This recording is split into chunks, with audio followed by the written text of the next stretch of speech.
Chicago faces an epidemic of gun violence. This year alone, more than 2,100 people have been shot. The nation is convulsed again by a new spasm of shooting. Since the Columbine massacre in 1999, there have been at least 114 mass shootings, 1,300 victims.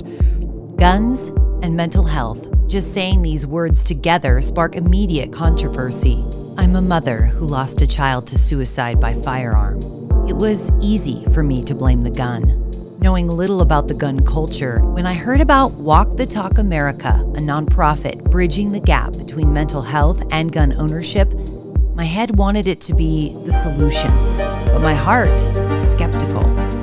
Jake Wiskerson is a mental health clinician, owner of Zephyr Wellness, and an anomaly in his field. He is a proud supporter of the Second Amendment. Jake, in your background as a family therapist and a counselor, and then your personal life as being a gun owner, how did these two worlds collide? So, in this culture of mental wellness, mental health care, counseling broadly, psychotherapy, psychology, we don't address firearms ever. And if we do, it's in a sort of a condescending, pejorative way. I've heard far too many whispers from far too many people in the circles in which I run that don't make it inviting for firearms owners to go seek counseling. And through the course of what I've done in the last couple of years with WTTA, I've realized that my personal experience is not unique. The anecdotes that come to us through social media, through email, and whatnot, are openly stated. I don't want to go there because I'm afraid that counselor is going to turn me in, snitch on me, call Child Protective Services, et cetera, et cetera. And I realized that the commitment I had to make was I had to come out of the closet to my own clinical community as a firearms owning clinician. And that was very challenging. And I received some blowback and some cocked eyebrows. And I said, I don't care, because there's a Pew Research poll that came out in fall of 2017 that suggested that about 42% of Americans either owned a firearm or lived with somebody who does. And since 2017, we know that number has climbed, especially during 2020 when the massive gun buying happened. So we can reasonably approximate that probably half of America owns a gun or lives with somebody who does. That means that half of our clientele base is comprised of that demographic. And I refuse to be silent about that, knowing that the stigma that was communicated from my own professional community was keeping people from care, and then that care barrier results in suicides. Because when people bottle stuff up, it's not healthy. And we know this neurologically. We know that it affects you on a cellular level when you don't dispense with your cortisol, your adrenaline, and all the other brain chemicals that are response to environment when events happen. If you don't process those appropriately, one mechanism of which is talk therapy, it builds up, it deteriorates your health physiologically, psychologically, spiritually in some cases, and then socially and whatnot. And some people find themselves trapped to the point that they don't believe they have a way out and they take their own lives. And I thought that was completely unacceptable. So I said, I've got to do this. I've got to step out, because I knew no one who was a firearms owning clinician and was out and talking about it. And so I said, I'm going to do this, and I don't really care what people think about it. Now, the backstory to that is that I had already been through an endeavor where I sacrificed some of my social capital to take on an issue that was present in Nevada, which was the reauthoring of many of our laws within our profession through the participation in my licensing board. And that created a lot of waves. Now, there were a lot of people who were on board back then when we were making all this sweeping change. And I didn't do it alone. I had a lot of assistants. But I say I because I was chairing the board and it was my name out in front of everything. And man, some of the pushback and the arm flapping and the mouth frothing that came with that it was horrible. And I decided that it was worth it. It was worth it to try to elevate Nevada off the cellar floor, to get our laws and our codes updated and dusted off for the first time in 30 years in some cases, to impose more fees on ourselves for license renewals and so forth. Some very unpalatable things, but most of it just made common sense. And the friction I got was indescribable. And I made it through. And I thought, well, if I did it once, I could probably do it again, and probably end up with the similar result of more people jumping to the cause, because someone has to do it first. And when you look around and you survey the landscape, and you have this thing rolling through your head that says, well, leave it to somebody else, and there is nobody else, well, I'm it. We have to understand what gun owners go through when they seek care or why they don't seek care. And this is incumbent upon our entire profession to know cultures well. And this is a culture that represents half of America. So do I really want to be communicating a message of ignorance to half of my clientele base? And I chose not to, and then I chose to invite other people to come along with me. And it turns out a lot of people were really excited. So a lot of them are touched by this issue. I was really nervous to talk with you, and how am I going to interview two guys that are having guns and mental health conversation when I lost a 25-year-old daughter to suicide with a firearm? We've heard the phrase, guns don't kill people, people kill people.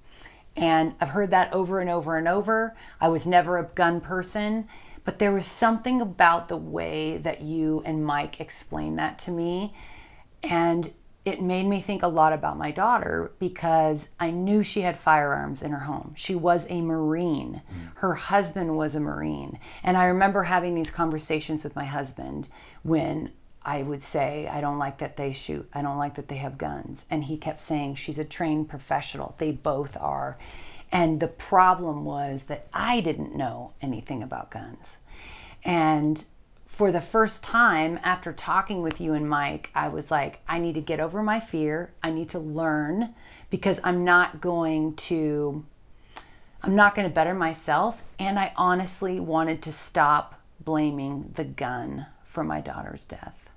What was it that got you to the point where you realized that was something you had to do? I think a lot of it is I'm a control person. I need to know where things come from. I needed to blame her death on something. I don't know if that makes sense to you. It makes complete sense, because what we like to do as human beings, we like control. It's one of our 5 basic needs per William Glasser, who's a big name in our field. Power and control, freedom, fun, love and belonging, survival. So we all human behavior, per Glasser's explanation, is done to satisfy one or more of these basic needs. So there's various ways to get power and control over something. One is to physically control it. They're not always done in the most healthy way. It absolutely makes sense that the people want control over things. Now, what does that look like? Well, in largely Western civilization, we're driven by science. We like certainty. We like predictable outcomes. We like to know when things are going to happen. We like to know with a reasonable measure of predictability what will happen when we do things. So mystery is not a friend to that. And mystery invariably accompanies all circumstances where an explanation is not granted. Losing someone, especially through suicide, is mysterious. We want to know why. Horrible things happen all the time, and we want to know why, because it gives us a sense of comfort. It gives us a sense of certainty. Because if I can slap a label on that thing based on my worldview, and then I'm made comfortable knowing, because I can never really know everything, knowing that I have an answer, I can move on. When people take their own lives, we don't get to ask them questions. When we don't get things given to us in terms of new information or knowledge or whatnot, we make it up. And we make it up to the best of our abilities to bring peace. And what I'm hearing from you is that you thought you knew. You thought you had an explanation, and it was easy to blame something. You put a label on the gun and said, the evil gun, right? And you knew deep down that wasn't a sufficient answer. And here's where it gets really cool. Neurologically, limbic, which is our emotional function, is in the center/rear of the brain. That's what I'm pointing here, versus logic, which is our reason, analysis, executive functioning, and so forth. They don't work together. They go back and forth. So when one is high, the other is low. You and I are having this conversation. It's very logic oriented. We're pinging here. Not a lot of emotion in the room. Nothing's falling from the ceiling or anything like that. But when we go into limbic, the logic diminishes. To achieve a satisfactory explanation for something, you have to validate the limbic system first. You have to knock down the fear, the suspicion, the shame, the sadness, in order to introduce new information. Well, what happens is we get pain in our lives. Pain can reasonably be approximated to be sadness if you're talking emotional functioning. So not physiological pain necessarily, but sadness. How big is sadness? We don't know. What does it mean? It's hard to quantify. And that is frustrating. That is a mystery. So what do? We try to explain it. And so if somebody loses a loved one, somebody loses a job and they're not given an answer, there's a disappearance of something that was previously held. And I'm sticking with sadness because sadness's function is to tell us that our expectations were not met. We don't expect people to die early. Parents aren't supposed to outlive their children. It's not the order of life. So we want to explain it, but the explanation hits the wrong part of the brain. So you can go, yeah, I understand. I understand all these things. And she might have even left a note explaining it all, but it's not satisfactory because it's not validating the sadness.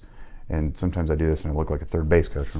But the point is that we can have all the answers in front of us and it's still not satisfying because we failed to address the actual pain. And there is no great way to do that. There's a whole bunch of ways, but what works is what works for the individual. And I've found through the course of my career is the best way to work through emotional suffering and psychological distress is just to sit in it and sit in it and sit in it until you're done. And that's a choice up to the individual. When they're done processing it, they can let it go. And it's frustrating because, again, we go back to Western civilization wanting the certainty, and also these days we want instant gratification, we want it customizable, we want novelty, and we don't get that in big psychological concepts like suffering. We don't get over things, we get through them. And getting through it is what teaches our brain, I've been here before, I can do it again the next time it happens. So you're spot on about your perceptions and your understanding of what this is going to do for you. It will teach you that the next time you get super scared about something mysterious, you'll go, oh, I was here before, I can do it again. Hopefully we're teaching this to our children too, not just with fear, but with sadness and guilt and shame and even joy. Joy can be temporary if it's predicated on an event, because eventually the event passes and life moves on and there's another moment that's going to come. But if you know that you've been there before, pushed all the way through it, you didn't bail out or explain it away or rationalize it or dive into a bottle, then you can do it again. And that's also how we grow. Well, I'm looking forward to this because, like you said, there's a beginning, and right now I'm fearful, but I'm going to be in the middle because I'm going to go out, I'm going to learn from you and Mike, and then at the end, I know that I'm going to walk away with something. I know that what I know is that I'm going to do something that I didn't think I could do. It's a new experience, a bare minimum. Even if you don't get the answers that you're seeking, and it's a high degree of likelihood that you won't because of all of the things we discussed, it'll be a new experience. New experiences are fun, usually, even if they're scary at first. And eventually, like I said, you'll be more open to new experiences later. And I just appreciate the heck out of you wanting to embrace this, knowing that you know nothing about it, and also for trusting us, because it means that we've done at least a reasonable job of extending that invitation with humility. And the disclaimer is I am not a firearms instructor, nor is Mike, but we will certainly do our best to try to walk you through it. And I think it's going to be enjoyable, and bare minimum new experience, and you get to spend some time in the sun in the desert. Armed with a better understanding of the mission of Walk the Talk America, I'm now heading out to face my deep-rooted fear of guns. Can this experience help me heal while providing me with a better understanding of our Second Amendment?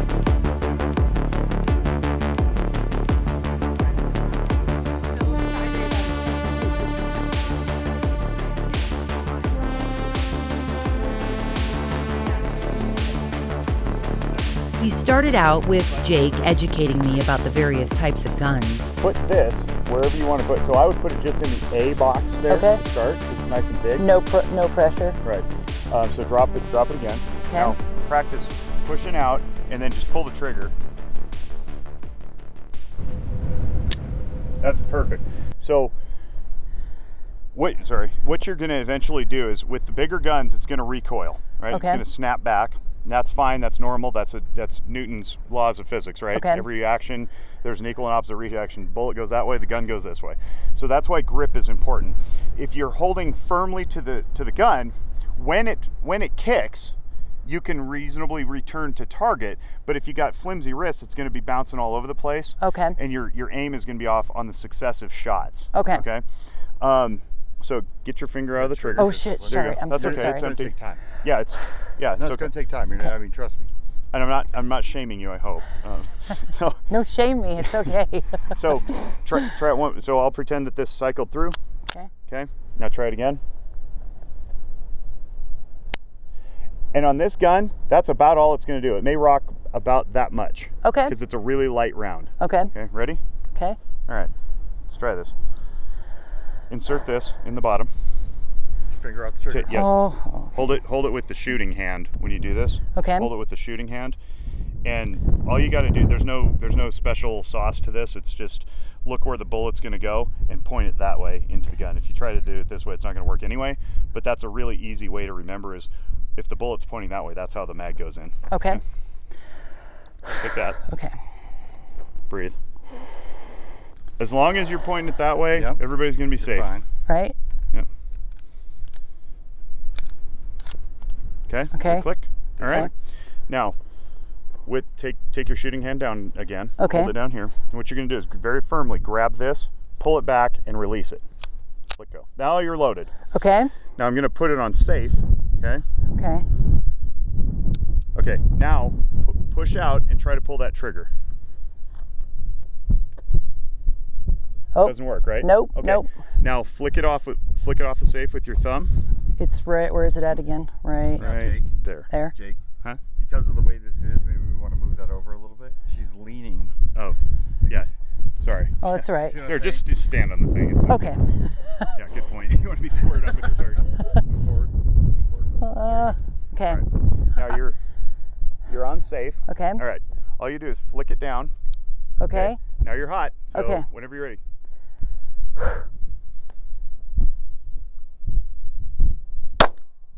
Oh Now shit. Now if you want, you can shoot again and it'll keep firing until you're done. Okay. Holy go. shit. Good. Okay, take your finger out, breathe, drop it down a little bit, Wow. put the safety on. Okay. How you feel? Good. I did really good. Did you see that? Okay, that was fun. You've outshot Mike. Oh my God. I think I'm gonna have a heart attack. After getting over my initial fear, they took me through a small arsenal, shooting several rounds. What followed was what you might call a breakthrough. You know, just thinking about my daughter, it's like I'm not so afraid, like it was not the guns. You know. And I feel bad that I ever thought that. No, it's good.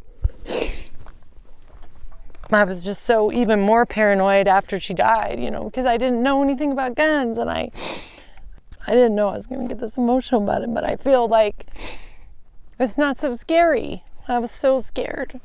I knew it was her mental health, but I didn't put it all together, you know. Because I did used to say to him all the time, like, wish they didn't have guns in the house. And he's like, she's a Marine. They're Marines. That's what they do. But it wasn't about that. It wasn't ever about the guns. This is a great part about doing something like this is that the best way to fight lack of knowledge is education and experience. So we get both here. You know, you get a little bit of teaching and a little bit of experience, and all of a sudden information is presented that contradicts the information you previously had, and now, you know, people get a choice. Like, do I want to keep believing what I used to believe, or do I want to integrate this new stuff? Right. And unfortunately, too often people either don't want to accept the new information because it's scary to let go of what you think you know, because you have to, for at least for a moment, you have to be empty-handed, not grab anything. And then to grab onto something new is very scary because it opens up a whole realm of possibilities, and uncertainty is very frightening. The next day, I met up with Mike at the Guns and Mental Health podcast studio to get a better understanding of Walk the Talk America and their mission. Mike, what is Walk the Talk America? Walk Talk America is an organization that I founded in 2018 that basically is apolitical. And as coming from the firearms industry, I wanted to reach out to the mental health community and say, look, how can we work together to save lives? And now it's become so much more than just that. I mean, that's just the basic way to talk about it. But what we really do is we look for innovative, new ways, solutions to get people the help they need when they're in crisis without fear of consequence. You come from a family of gun owners. You're a sixth generation gun manufacturer, gun distributor. You ended up saying, hey, I'm going to start this nonprofit. What did your family say to you when you decided to bring up a topic, guns and mental health, and put them together? What were their thoughts? Well, the family members, unfortunately, that were involved in the firearms business that we had, which was an importing business, had all passed away. So they never got a chance to see that. But, you know, my family was super supportive. When I decided to sell my company and do this full time, it's kind of funny when you go back and you tell your wife and kids, hey, I just sold the company and I want to do this full time, Walk Talk America. And the first question is, well, how are we going to get paid? Gotta make some money. But no, on a serious note, the support has been amazing, right? Because when you find a purpose, when you find something that speaks to you, it can become addicting. And saving lives is something that can become addicting. Looking for solutions to problems that just plague our society daily. You know, it's great to have like your family supporting you, saying you believe in this so much, like so do we. When I first met you and Jake, I wasn't really sure how this was going to go, right? I am a mother of, I lost a child to suicide via firearm. I'm sure that you were just as nervous to talk to me as I was to talk to you. But I think the one thing that I learned from both you and Jake in our first meeting and our first conversations was that we need to have conversations. I needed to talk to you just as much as I felt like you needed to talk to me. And that's one of the things that I find such value in what you're doing. You are forcing people to have a conversation that we have not had. Usually, gun owners don't want to hear from mental health experts. Mental health experts don't want to hear from gun owners. And in my experience, especially going out and spending time now shooting with you and learning and educating myself about guns, what I'm walking away from with this experience is, number one, I know that my daughter had a mental health issue. I wanted to find something to blame. It was easy for me to blame the gun, but underneath it all, it was far more than that. And so as I started digging into your website and learning more about you, I feel that what you're doing is starting a conversation that absolutely needs to be had, because you have, both you and Jake, have opened my eyes to gun ownership, safe gun owners that are what you both are, makes me understand that just because someone uses a firearm like my daughter did does not mean that I should be taking everyone's guns away. What is your hope in the end with Walk the Talk America? What is your overall goal besides saving lives? What do you really want to happen between mental health and gun ownership? Well, I just want to bridge the gap, right? There's solutions out there that we haven't tapped into because we've had this self-imposed chasm that we put in between us. So even talking to you, like when you told that story, I wanted to validate your pain. And I think like far too long, the firearms community has been afraid to validate the pain because we don't want it weaponized against us. But that's created a problem. It's created us standing on opposite sides of the room and finger pointing and passing the ball. For me, I want the message out there to be is the firearms community can be socially conscious as well, right? We call it a hashtag socially conscious 2A. No one can tell us that. It's ours. So if we step forward and do the things that we can do to help save lives, it's a perception, issue. Like people will perceive us in a different light. We won't be the villains anymore. And it's working. It's working, right? Because I think there's a lot of people on the mental health side that say, I really like that they're trying to do something, because the perception was the firearms industry just sat back and sold guns. You could defend your Second Amendment rights, but you could also help save lives. You could also make Earth better. You can tap into mental health resources, once again, where people are not going to wear a scarlet A on their chest the rest of their lives and get help. So, I think universally, I want to bring people together. We live in a society right now where everybody just wants to blame. We pick A team, B team, right? And we just double down on that. Let's leave that at the door. Let's come together and find solutions. You also have a podcast, Guns and Mental Health, which I highly recommend if you haven't had an opportunity to listen.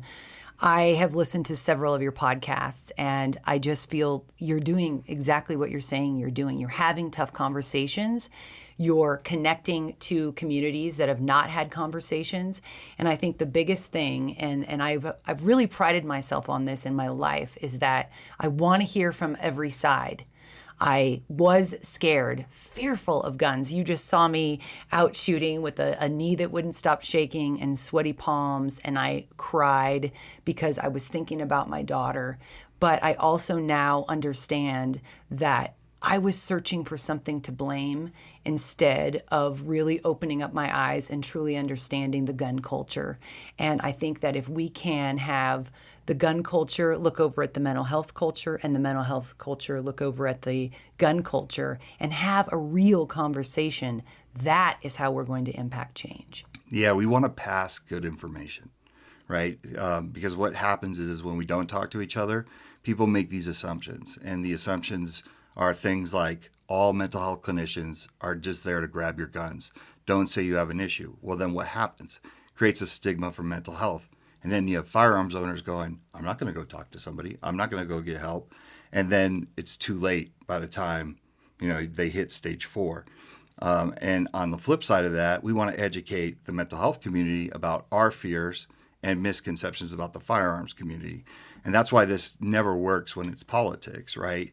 Because people need a safe space where they can go and they can ask questions and not feel like they're going to be ridiculed, or they can ask the same question over and over again.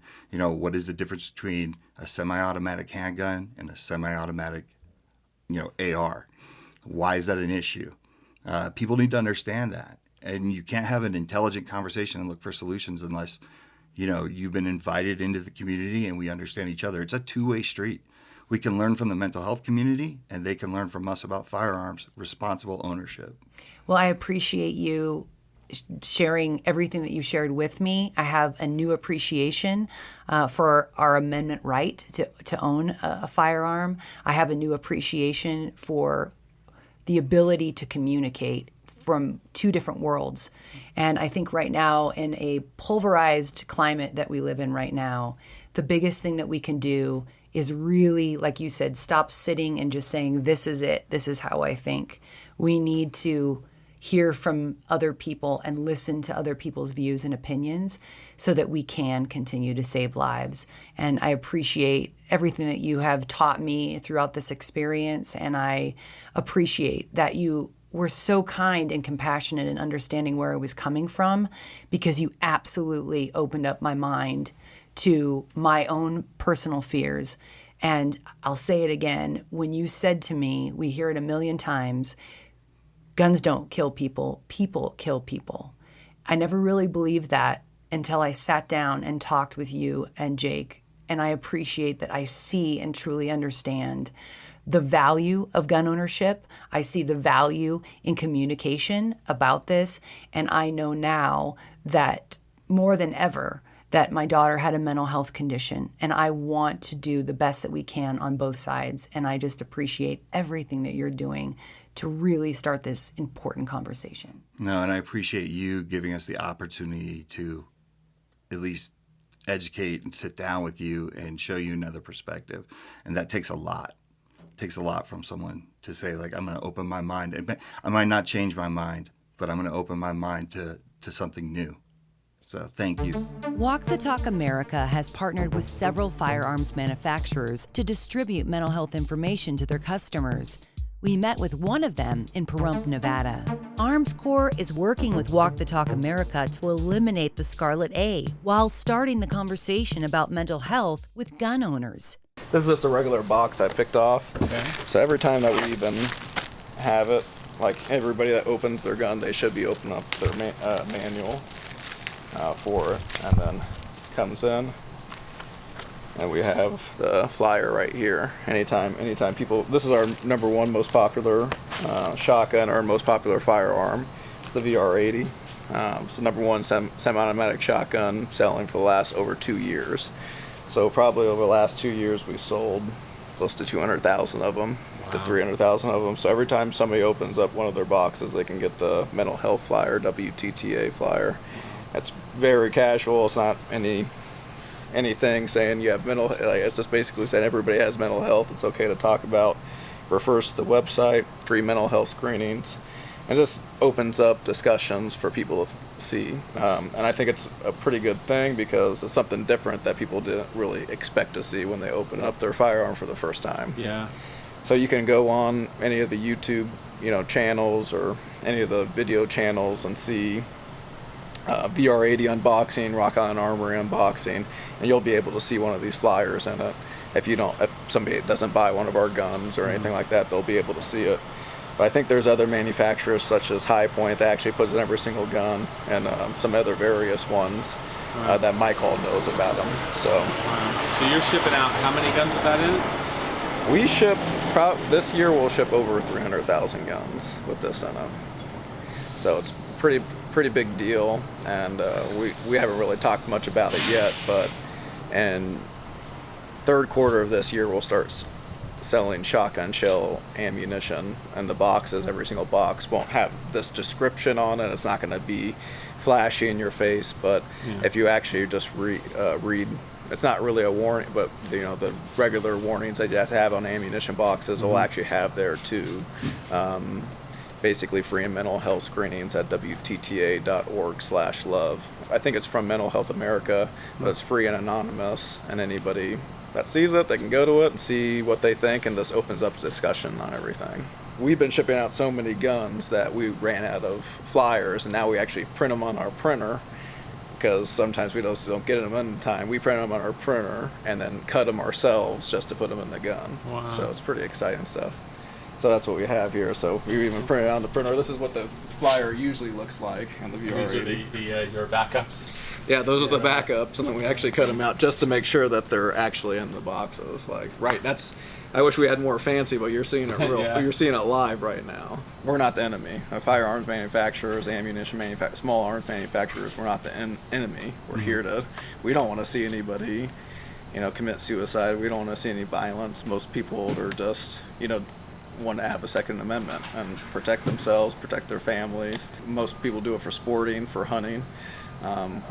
Most people are just nice people that like to shoot, and I think a lot of people in the last year have finally been able to actually go out and shoot. Never owned a gun before. They own a gun, and they're seeing it, and they're having a good time with it. They're seeing the importance behind defending yourselves. It's a bigger thing to do it right now, to get behind mental health and to make sure, because everybody's talking about mental health. When the pandemic happened, everybody was talking about increasing gun ownership, and everybody was talking about an increase in the mental health problem, or just mental health just in general. People were talking about the discussion, and why not both people link up and actually work on it together rather than be against each other.